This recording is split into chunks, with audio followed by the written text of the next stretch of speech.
Nesse vídeo eu vou passar um pouco do que aconteceu no mercado essa semana e vou também mostrar minha visão do que eu acho que a bolsa pode performar, se pode subir, descer e bater um papo sobre o mercado com vocês, fazer um giro aí da semana.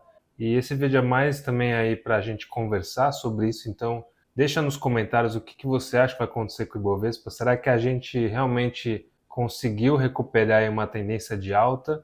Ou é só um repique e a bolsa vai continuar caindo depois? Então fica aí até o final do vídeo. Bom, eu estou gravando esse vídeo no dia 20 de fevereiro e como a gente consegue ver, a bolsa ela saiu aí de 118 mil pontos ali na metade de janeiro e já está em 127 mil pontos. Isso aí é uma alta, na verdade uma recuperação, né, de 7,5%. O Bovespa já chegou ali nos 136 mil pontos, que foi a máxima histórica da nossa bolsa aqui no Brasil, e aparentemente veio aí se recuperando, né, fazendo topos e fundos ascendentes. E o Bovespa continua em tendência de alta, que não vejo uma movimentação para isso voltar a cair, mas tem uma forte resistência, principalmente aqui nos 127 mil pontos, onde foi muito utilizado, né, foi muito testado esse tipo de resistência no passado. Então a gente vem em novembro, o Ibovespa ficou lateralizado aqui, subiu, desceu, depois voltou, testou de novo.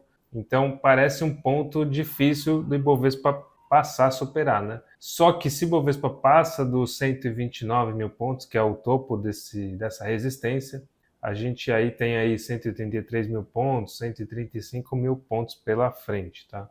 E para a gente ter uma conclusão em relação ao Ibovespa, a gente precisa analisar outros ativos também para ter uma certeza se isso realmente é uma alta ou apenas um repique, né? Então, quando a gente vai olhar aqui o juro de 10 anos no Brasil, BR10Y, que é o código no TradingView, a gente consegue ver que é inversamente proporcional, ou seja, eles são correlacionados negativamente, ou seja, quando um sobe, o outro desce, e é assim que funciona com juros. Por quê? Quando eu tenho queda de juros, o valuation desconta menos ali da empresa e a empresa se valoriza, né? Ali o valor de mercado, na verdade, sobe e a bolsa acaba se valorizando. Então a gente começa a ver que naquela tendência de queda do Ibovespa ali no final do ano passado, começo desse ano, a gente vê que o juro vem subindo e agora ele parece ter formado um topo aí nos 15% e começa aí um platô e começar a cair. Se realmente essa tendência dos juros continuar, pelo menos lateralizado, já é um alívio para as empresas. Porque quando você tem um estouro aí de juros, principalmente esse daqui de 10 anos,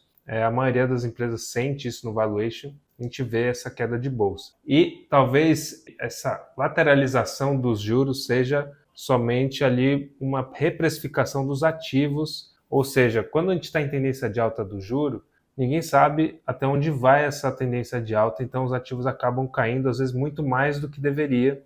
E aí por conta dessa lateralização aqui de juros, principalmente desses de 10 anos, talvez os ativos tenham que se reprecificar para manter esses 14% aqui de desconto no valuation. Não vejo realmente que a gente vai ter uma queda acentuada, talvez aqui até 14,2%, 14%, até porque nos Estados Unidos a tendência não é do juro cair como a gente estava esperando anteriormente. E se o juro não cai, a gente tem que ter um diferencial de juros que seja interessante para os investidores trazerem dinheiro aqui para o Brasil. E para trazerem dinheiro para cá, a gente tem que aumentar o juro e o juro se manter alto. Então a expectativa aí de Selic a 14, 15% continua quando a gente olha esse gráfico aqui. Quando nós analisamos aí os juros dos Estados Unidos, nós vemos que ele está em tendência de alta aqui desde outubro do ano passado e não vem caindo.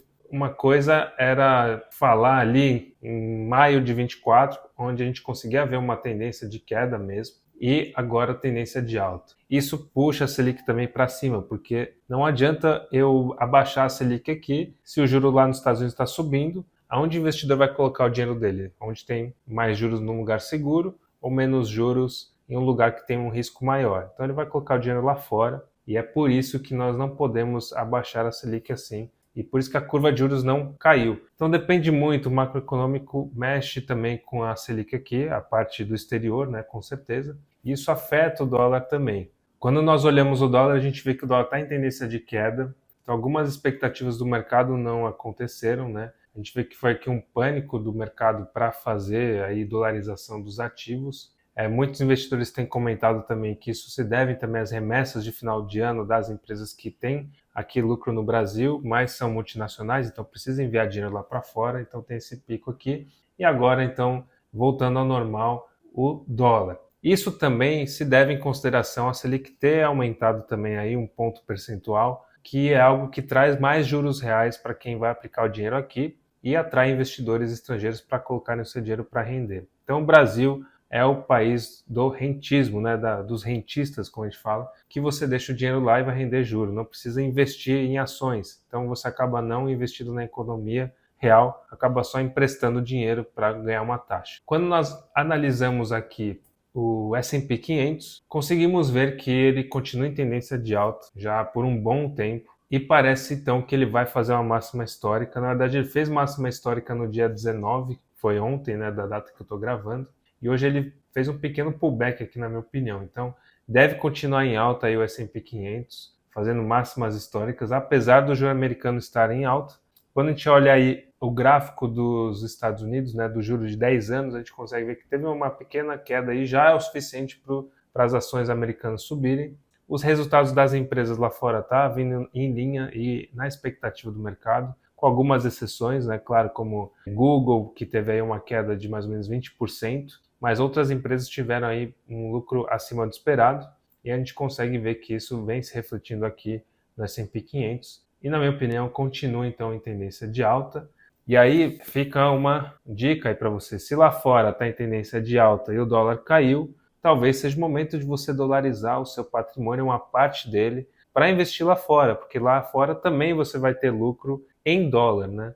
E se o câmbio ou o dólar aqui subir, né, o real se desvalorizar, você ganha também nessa contramão. Então é interessante vocês analisarem essa questão de investir no exterior nesse momento. Eu acho que uma oportunidade interessante para avaliar, não vou recomendar, mas você precisa fazer o seu estudo, né, a sua lição de casa, analisar aqui. E como bônus aqui, vamos falar do Nasdaq também. Na verdade, o Nasdaq e o S&P 500 acabam andando juntos porque o S&P 500 são as 500 maiores empresas dos Estados Unidos e praticamente as 10 maiores são do Nasdaq. Então acaba tendo um gráfico muito parecido, com um pouco mais de volatilidade. Então a gente consegue ver que tem quedas mais acentuadas de 3,5%, 4% e altas também de 1,5%, 2%, dependendo do dia. E o Nasdaq está bem parecido com o S&P 500, né? Está fazendo aí máxima histórica e parece ter rompido a resistência aqui da última vez. Aqui é o QQQ, que é o ETF que você pode investir no Nasdaq, que bateu $537.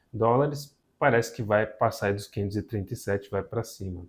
Uma dica, se você quer investir no S&P 500, você tem um ETF muito interessante que é o SPY, SPY, você vai ter a mesma performance das 500 maiores empresas. E se você quer investir na Nasdaq, você procura aí o QQQ, que é o ETF mais famoso, que tem mais investidores aí investindo, e você já vai estar exposto aí nas maiores empresas de tecnologia dos Estados Unidos. Bom, então o que a gente pode esperar dos próximos meses, né? Bolsa americana segue em tendência de alta, o dólar continua em tendência de queda, então é uma oportunidade de você avaliar remessas para o exterior para dolarizar seu patrimônio. Tem um estudo que fala que se você dolarizar de 15% a 20% do seu patrimônio e o dólar subir, a bolsa aqui cair, você fica mais ou menos no 0 a 0. Então é interessante você avaliar às vezes mais do que 20%, 25%, às vezes 30% no exterior, para você se beneficiar da desvalorização do real, né, e a valorização do dólar contra o real, se isso acontecer. Então,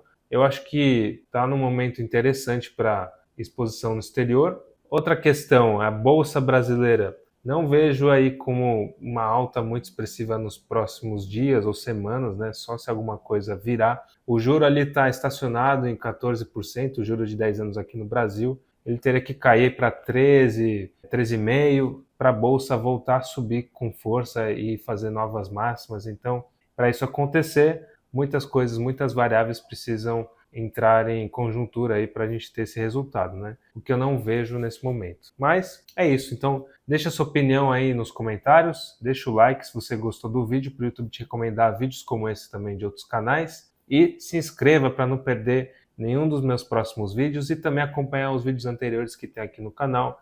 Bate no sino também para você ser notificado sobre os próximos vídeos, tá bom? É isso, muito obrigado, até o próximo vídeo.